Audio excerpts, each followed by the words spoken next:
कला प्रेमियों, हमारा शास्त्रीय संगीत तो संभावनाओं और कल्पनाओं का अनंत आकाश है। ख्याल एवं उपज जैसे नाम इसी ओर इशारा करते हैं। कोई राग हम वर्षों से सुनते आए हैं, लेकिन वह बार बार एक नया असर, एक नई छाप छोड़ता है।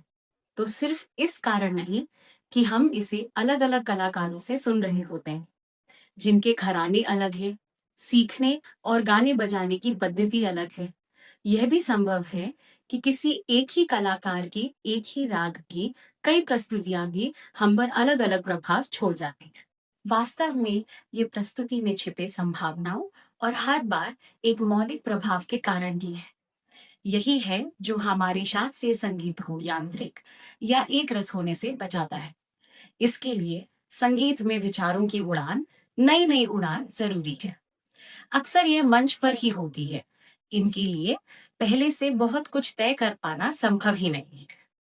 और जब कलाकार ऐसा कर रहा होता है, जब वह संभावनाओं के अनंत आकाश में विचरण को निकलता है, जब वह अपनी कल्पनाओं से, अपनी लयकारियों से, स्वरों की बरतने के अपने अंदाज से, तानों की विविधता से, अभिनय के नए विचारों से सम पर पहुंचने और तालों को बांटने की उड़ान भरता है, तो उसे सबसे अधिक सहारा संगत से, ताल वाद्य की संगत से ही मिलता है।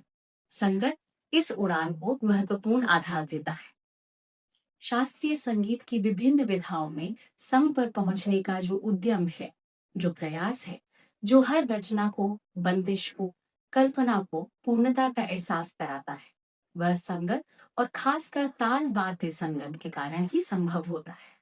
इस प्रकार गायन वादन हो या फिर नृत्य, ताल वाद्य का ही वह आधार होता है जिस पर संगीत की बेल जमती, फैलती है, पुष्पित पल्लवित होती है। ताल वाद्य की संगत के ही वे पहिए होते जिस पर संगीत का रथ आगे बढ़ता है, बढ़ता जाना है। कलाबंध की पिछली कड़ियों में हमने रंगमंच की, अधिक बार की, टोंक, बरेली और पौड़ी जैसे नगरों के उस रंग कर्मों को आप दर्शकों के समक्ष प्रस्तुत करने का प्रयास किया, जिसकी ज्यादा चर्चा नहीं होती है। अब इस नए अंक में हम संगीत और फोटोग्राफी की दुनिया के अपार खजाने से कुछ मोती चुनकर लाए हैं। हिंदुस्तानी शास्त्रीय संगीत में किंचित संकोच के साथ शामिल किए गए संतूर को समर्पित विश्व संतूर दिवस ईश्वर लहरिया आपको रोमांचित करेंगे। लेकिन आइए पहले मिलते हैं देश विदेश में सराहे गए लखनऊ के चर्चित छायाकार अनिल रिसाल सेन से, जिनके छायाचित्रों को कला की दुनिया की किसी कलाकृति की तरह देखा जाता है।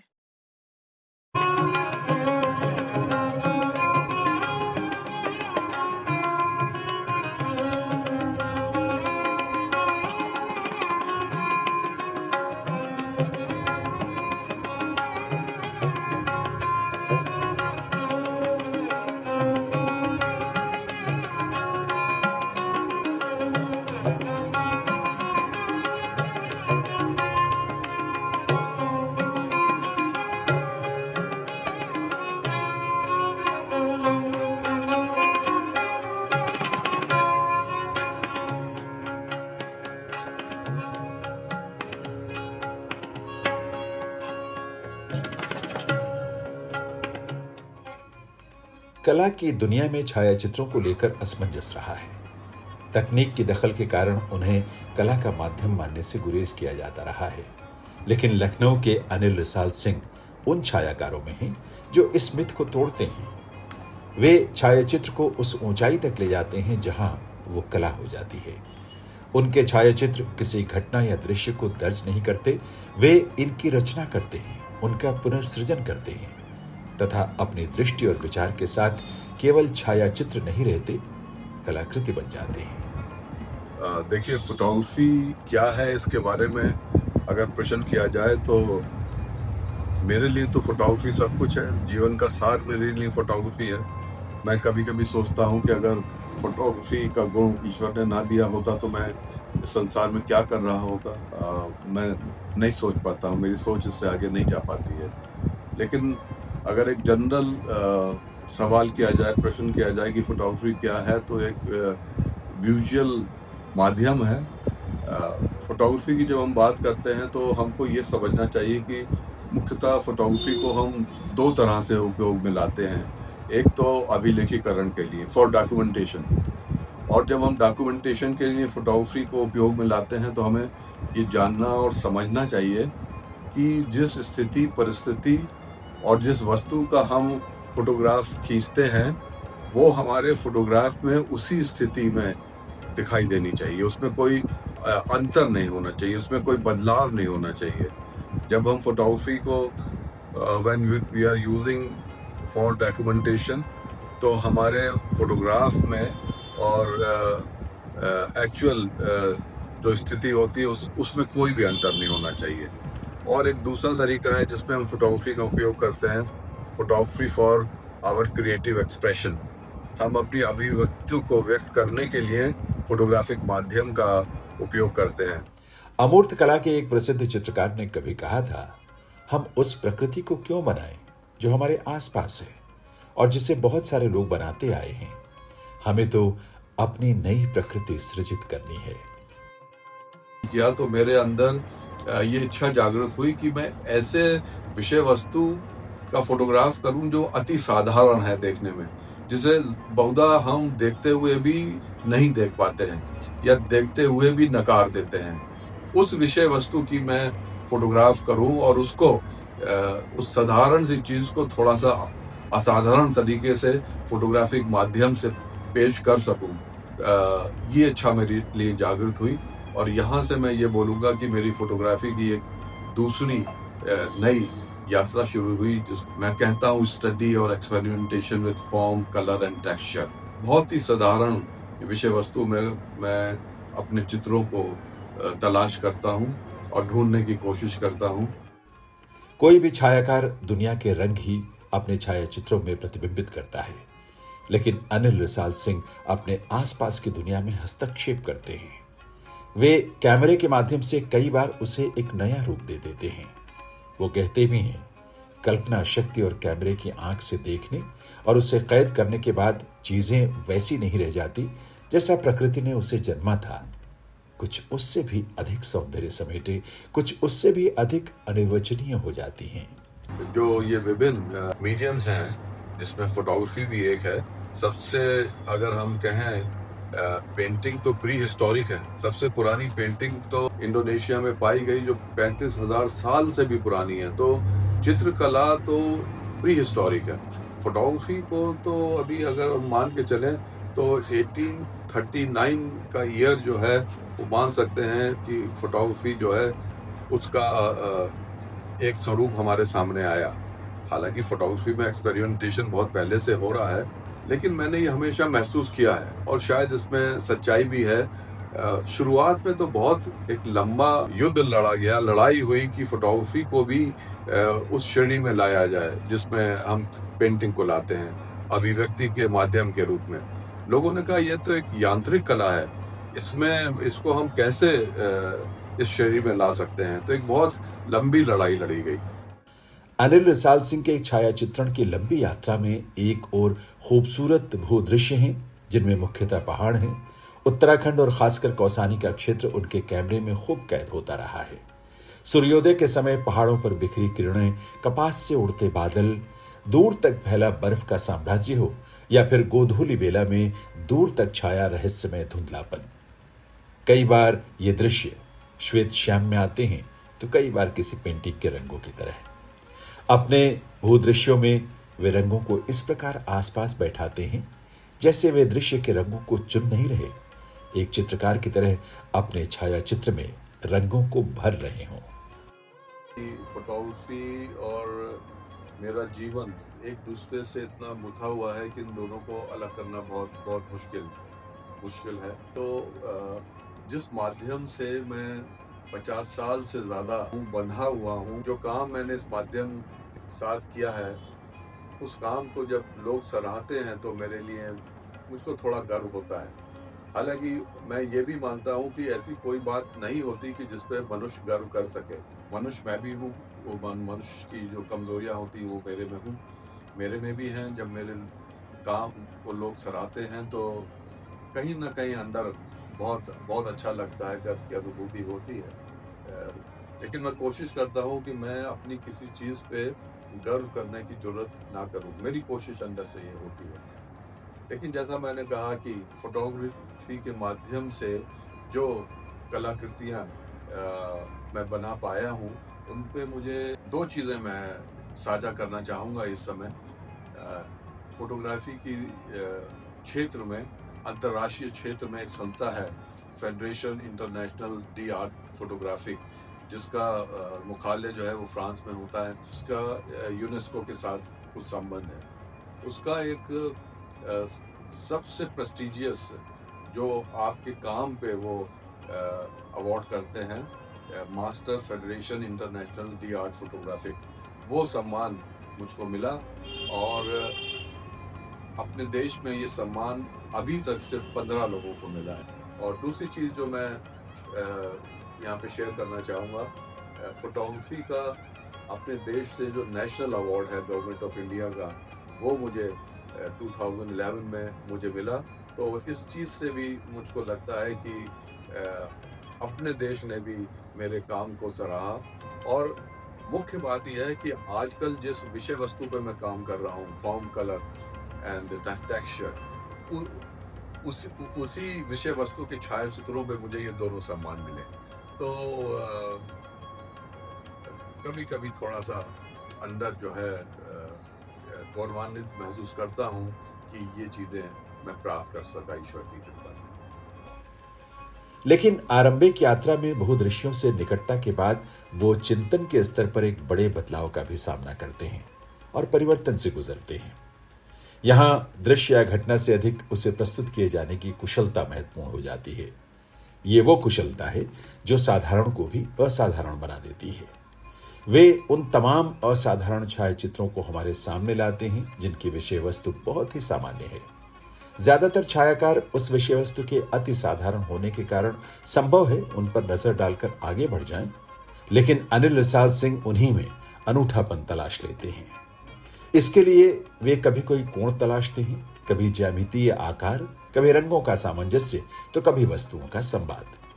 ऐसे चित्रों की फॉर्म एंड कलर शीर्षक से लंबी श्रृंखला है। वे भूदृश्यों की अपनी प्रिय विषय वस्तु में भी इन प्रयोगों से नहीं चूकते। लखनऊ स्थित रेजिडेंसी पर आधारित छायाचित्र श्रृंखला उनकी कला यात्रा का एक और आयाम है। वे बार बार रेजिडेंसी में लौटते हैं, ध्वंसावशेषों का अनूठे ढंग से संयोजन करते हैं। रेजिडेंसी के चित्रों में लाल रंग की उपस्थिति भी एक विचार की तरह दर्ज है। रेजिडेंसी प्रथम स्वतंत्रता संग्राम के इतिहास से जुड़ी है और क्रांतिकारियों एवं अंग्रेजों के संघर्ष की साक्षी है। लाल रंग हिंसा की स्मृति भी कराता है और प्रेम का भी। ऐतिहासिक भवनों का या इमारतों का और फोटोग्राफी का संबंध ज्यादातर जो है वो अभिलेखीकरण से होता है, कि जैसे दिखाई दे रहा है समय के साथ जो उसमें बदलाव आए हैं वो दिखाने की कोशिश छायाचित्र में होती है। लेकिन मैंने ये महसूस किया कि कुछ जो ऐतिहासिक इमारतें हैं, जैसे मैं लखनऊ से शुरू करूं तो रेजिडेंसी, जहाँ पे इंग्लिश रेजिडेंट रहा करते थे, और 1857 के म्यूटनी में जो वो युद्ध हुआ था उसमें वो उसका बहुत नुकसान हुआ, नष्ट हुआ। और वो एक आर्कियोलॉजिकल साइट है जो आर्कियोलॉजिकल सर्वे ऑफ इंडिया के अंतर्गत आती है, और बहुत अच्छी तरीके से उनको, इस भवन को, ऐतिहासिक भवन को उन्होंने प्रिजर्व कर रखा है। और जब मैं शुरू में वहाँ पे गया तो मुझको एक अलग तरीके का आकर्षण वहाँ पे महसूस हुआ। मुझे लगा कि ये जो खंडर हैं, एक ऐतिहासिक खंडर हैं, ये मुझे अपनी तरफ खींच रहे हैं।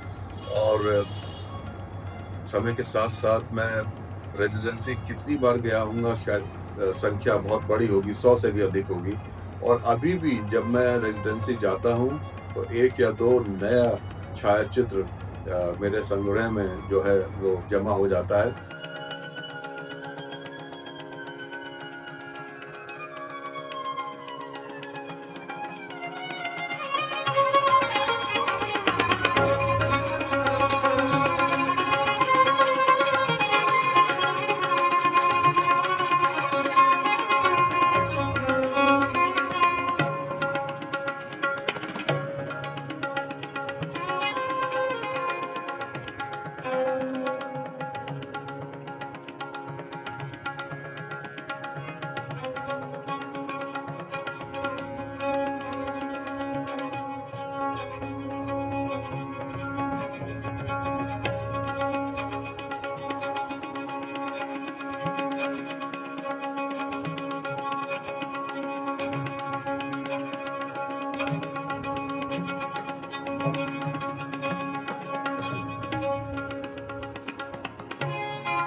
छायाचित्र समाचार तो बहुत बनते हैं, लेकिन वे विचार भी हैं।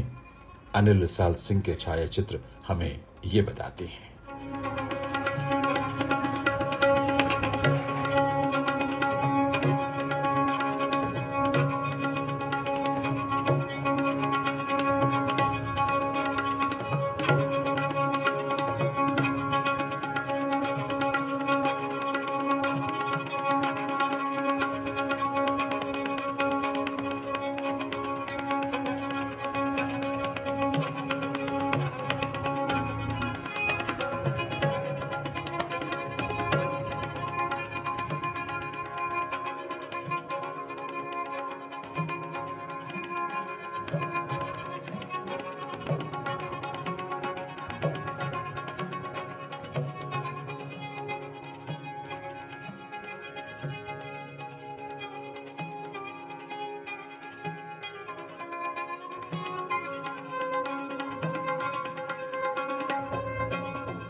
संतूर के दो महान कलाकारों पंडित शिव कुमार शर्मा और पंडित भजन सोपोरी ने थोड़े ही अंतराल के भीतर हमसे विदा ले ली थी।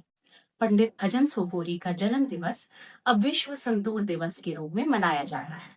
लगातार तीसरे वर्ष दिल्ली में हुए इस समारोह पर हमारी रिपोर्ट।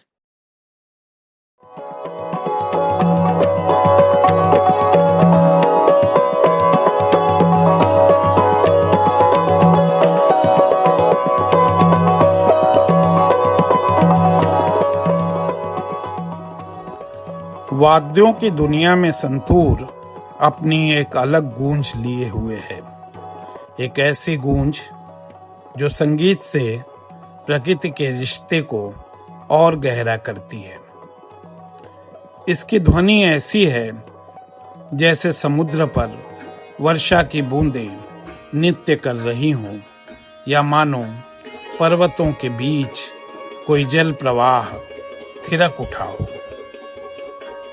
यूं कश्मीर के सूफी और लोक संगीत में संतूर सैकड़ों सालों से बजता आया है, लेकिन हिंदुस्तानी शास्त्रीय संगीत में इसे शामिल करने के पीछे इसके कुछ महान कलाकारों की मेहनत छिपी है।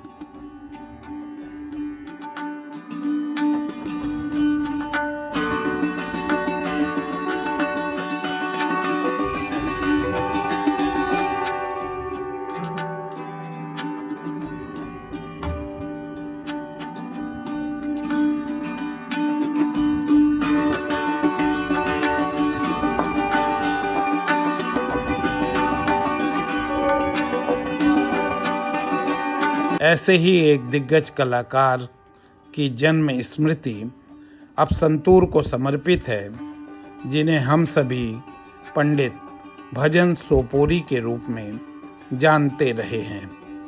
याद करते चलें कि वर्ष 2022 में संतूर के दो प्रख्यात कलाकारों पंडित शिव कुमार शर्मा और पंडित भजन सोपोरी का देहावसान थोड़े ही अंतराल में हुआ था।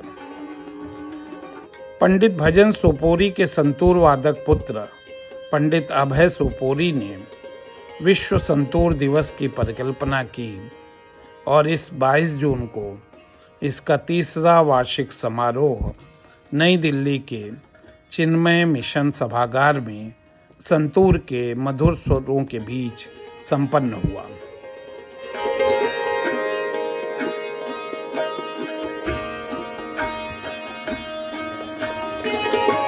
सामापा के नाम से जाना जाने वाला Sopori academy of music and performing arts के तत्वावधान में आयोजित इस संगीत समारोह में पंडित अभय सोपोरी ने राग मालकोस की सुंदर प्रस्तुति की। उनके पिता पंडित भजन सोपोरी को संतूर वादन में ध्रुपद अंग की खूबियों का समावेश करने और अपने परिवार की संतूर वादन की प्राचीन परंपरा को आगे बढ़ाते हुए सप्तकों के विस्तार, तारों पर दबाव की विशिष्टता जैसे कई नई खूबियों से सोपोरी बाज की शैली प्रचलित करने के लिए जाना जाता रहा है। अभय सोपोरी के साथ तबले पर उस्ताद अकरम खां और पखावज पर वाराणसी स्थित संकट मोचन मंदिर के महंत पंडित विशंभर नाथ मिश्र ने संगत की और इन कलाकारों के बीच लयकारियों के कई खूबसूरत रूप देखने को मिले।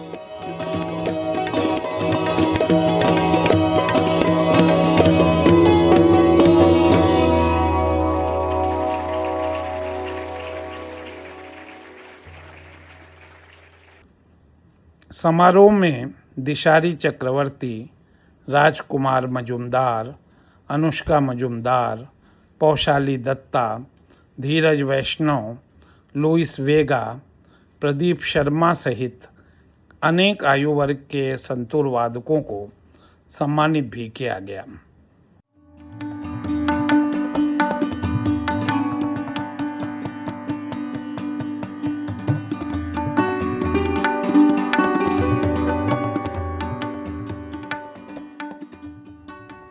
संतूर वादन का एक अन्य कार्यक्रम पंडित संदीप चटर्जी ने प्रस्तुत किया, जो प्रसिद्ध संतूर वादक पंडित तरुण भट्टाचार्य और प्रसिद्ध शास्त्रीय गायक पंडित अजय चक्रवर्ती के शिष्य हैं।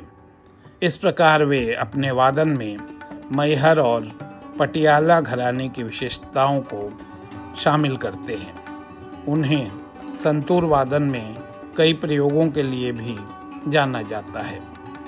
पंडित दुर्जय भौमिक की तबला संगति में उन्होंने राग कौशिक ध्वनि का वादन किया। विश्व संतूर दिवस पर दिल्ली में होने वाले इस मुख्य आयोजन के साथ ही देश विदेश में पंडित भजन सोपोरी और पंडित अभय सोपोरी के शिष्य शिष्याओं ने विविध आयोजन किए। इस प्रकार इसका आयोजन पहले वर्ष से ही अंतर्राष्ट्रीय स्तर पर होता आया है।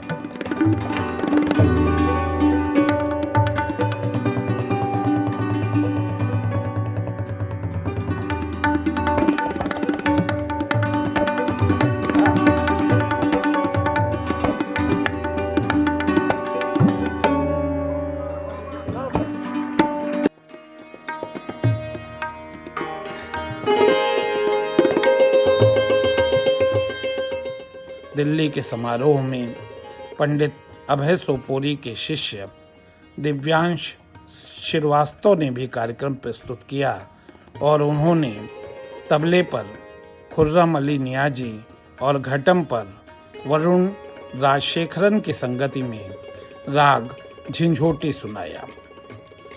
विश्व संगीत दिवस के अगले दिन मनाया जाने वाला विश्व संतूर दिवस उन सभी संतूर वादकों के योगदान को समर्पित है जिन्होंने इस शततंत्री वीणा की विरासत और लोकप्रियता को समृद्ध बनाया है।